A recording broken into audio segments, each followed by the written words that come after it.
I own a house in Dubai that I currently live in. I'm moving back home, and as I understand, back home for you is Australia.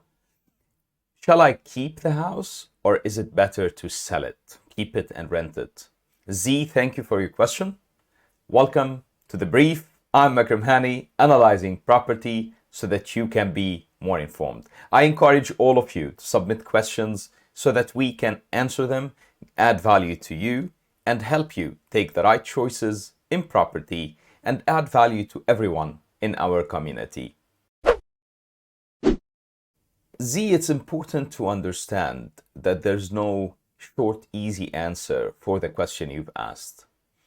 If your property can rent out, cash flow positively, you have the right mortgage on it, and you're paying off this mortgage on the long run, you can stress test it and go please after you finish this video to the stress testing video that we have usually in the description below, and understand more how safe are you with that property. Then I would advise that you keep this property for the long run, as long as the mortgage stands at least, and probably more. Now, if that property is cash flowing or would cash flow negatively or would not give you a very good cash on cash return, then probably you would need to not keep the property. You would need to sell it and move on from there. Now, the same question comes up. If you sold the property, what would you do with the money? Would you invest it back home? Would you invest it in Dubai? What would happen exactly to the future of what you hold? And that's an answer that is easy.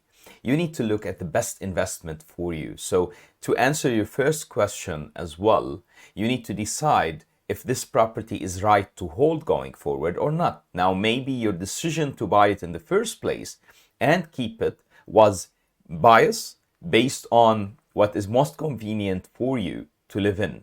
While now you need to scientifically think what pays me best, what is the best return on my money. Unless you want to keep connection in Dubai and unless you may come back and live in Dubai within the coming few years and you would love to live in that property. So all emotions and emotional purpose aside, we'll look at the scientific approach for it. If it's cash flowing positive or can cash flow positive and the cash on cash return are good, it means you need to keep it for the long run. If you can remortgage it now, and I'm not sure of the details of your mortgage, maybe you have a very good rate, maybe you have a very high rate. If you can remortgage it now, it's not a bad idea at all to remortgage, get some equity out as well, and that would help you do more investment in Australia, back home, or in Dubai.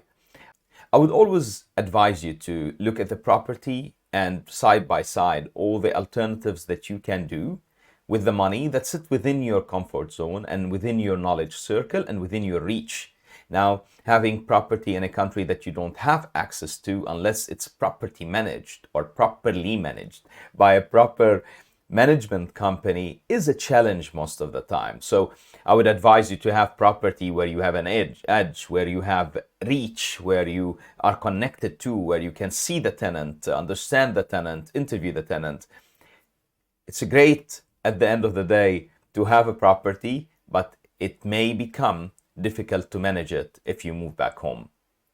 Z, thank you for your question. Again, I encourage you all to ask questions, send me your questions. You can submit them in comments or send them by email. Most of you or all of you have my email. You can pull it out of my website, makramhani.com.